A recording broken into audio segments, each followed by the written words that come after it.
അടിപൊളിയാണ്, ഒരു രക്ഷയില്ല. രചനയും സംഗീതം എല്ലാം അടിപൊളിയാണ്, പക്കയായിട്ടും. ലാലേട്ടൻ്റെ കുറേ നാൾക്ക് ശേഷം നല്ലൊരു ഫിലിമായിരുന്നു, അടിപൊളിയായിരുന്നു. ക്ലൈമാക്സ് നമുക്ക് സംതൃപ്തി തരുന്നൊരു പടമാണ്.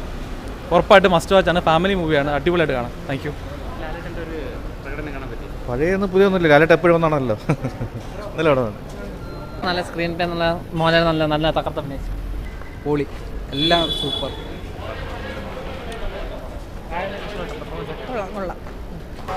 കുഴപ്പമില്ല, നല്ല സിനിമ. നല്ല സിനിമയാണ്. പഴയ മോഹൻലാലിനെ വീണ്ടും സൂപ്പറായിരുന്നു. നല്ല മൂവി, നല്ലതായിരുന്നു, നല്ല പടം. നല്ല സിനിമയാണ്. സൂപ്പർ, സംശയമൊന്നുമില്ല, സൂപ്പർ, നൈസ് ഫിലിം. അടിപൊളി പടമാണ് കേട്ടോ. എല്ലാവർക്കും പറ്റിയൊരു പടമാണ്. കുറേ നാൾക്ക് ശേഷം മോഹൻലാലിൻ്റെ നല്ലൊരു പെർഫോമൻസ് കാണാൻ പറ്റും. അടിപൊളി, സൂപ്പർ പടം, എല്ലാവരും കണ്ടിരിക്കണം. എന്തോ ഒരു ഗൂസ് ബോംസ് വന്നുകൊണ്ടിരിക്കുകയായിരുന്നു ത്രൂ ഔട്ട്. ആ ഫൈറ്റൊക്കെ അടിപൊളിയാണ്, എല്ലാവരും കാണണം. പഴയ ലാലേട്ടൻ, എൻ്റെ മോനെയും കൂടെ കൊണ്ട് കാണിക്കാൻ, പഴയ ലാലേട്ടനെ കാണിക്കാൻ പറ്റി, സന്തോഷം. നന്നായിരുന്നു കേട്ടോ, കൊള്ളാം, കൊള്ളാം, നല്ല സിനിമ. നല്ല പടമായിരുന്നു, നല്ല പടമായിരുന്നു, സൂപ്പറായിരുന്നു. പറയണ്ടല്ലോ, ഇത്ര നാളായിട്ട് ലാലേട്ടൻ്റെ പെർഫോമറെ നമ്മൾ മിസ് ചെയ്യുന്നുണ്ടായിരുന്നു, അത് ഈ സിനിമയിൽ തിരിച്ചു കിട്ടി. പടമാണ്.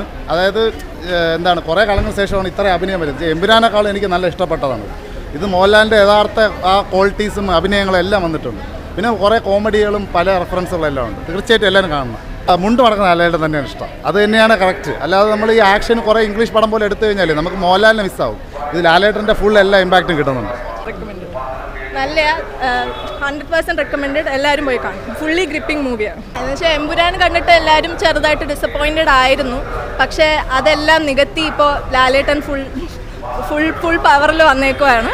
അതുകൊണ്ട് എന്തായാലും 100% റെക്കമെൻഡഡാണ്, പോയി കാണാം. ഉറപ്പായിട്ടും ലാലേട്ടൻ്റെ ഓരോരോ സീനും, ഇപ്പം എസ്പെഷ്യലി ഇടയ്ക്കിടയ്ക്ക് ആ സിനിമറ്റോഗ്രഫിയിൽ ലാലേട്ടൻ്റെ കണ്ണും ഒക്കെ ഇടയ്ക്ക് നല്ലോണം ഫോക്കസ് ചെയ്ത് കാണിക്കുന്ന സീൻസ് ഉണ്ട്. അതൊക്കെ കാണുമ്പം എല്ലാവർക്കും ഇങ്ങനെ ഫുള്ള് രോമാഞ്ചം കൊണ്ട് നിൽക്കുമായിരിക്കും എല്ലാവരും. എന്തായാലും എല്ലാവരും പോയി കാണണം. കൊള്ളാം, മോഹൻലാലിൻ്റെ അഭിനയം എല്ലാം കൊള്ളാം. കരയാനുണ്ട്, നല്ലപോലെ കരയാനുണ്ട്. ഒരു എന്താ പറയണ്ട, മോഹൻലാലിൻ്റെ കണ്ണിലൂടെയാണ് അഭിനയിക്കാൻ മോഹൻലാൽ കഴിഞ്ഞേ മാത്രമേ ഉള്ളൂ, വേറെ ആരും. കണ്ട് അലിഞ്ഞിരുന്ന് പോവുകയാണ്. കൊള്ളാം, എനിക്ക് നല്ല ഇഷ്ടപ്പെടും. എമ്പുരാനേക്കാൾ ഇതാണ് ഇഷ്ടപ്പെട്ടത്. നല്ല പടമായിരുന്നു. ടു ബി ഫ്രാങ്ക്, ഞാൻ ലാലേട്ടനെ ലൂസിഫറിനെ കണ്ടതിന് ശേഷം ഈ ഒരു പടമാണ് ഭയങ്കര സാറ്റിസ്ഫൈഡ് ആയിട്ട് ഞാൻ ഇറങ്ങുന്നത്. എമ്പുരാന് മിക്സഡ് റിവ്യൂസ് ആണെങ്കിൽ ഈ പടത്തിനൊരു നല്ല റിവ്യൂ തന്നെ ആയിരിക്കും. ഓവറോൾ ദ പടം is must watch in theatres. Family ആയിട്ടും വന്ന് കാണാൻ പറ്റും. പിന്നെ നമ്മുടെ ഈ പഴയ ലാലേട്ടനല്ലേ, പഴയ ലാലേട്ടനെ ഓർമ്മിപ്പിക്കുന്ന രീതിയിലുള്ള കുറേ കാര്യങ്ങൾ ഈ പടത്തിൽ കൊണ്ടുവന്നിട്ടുണ്ട്.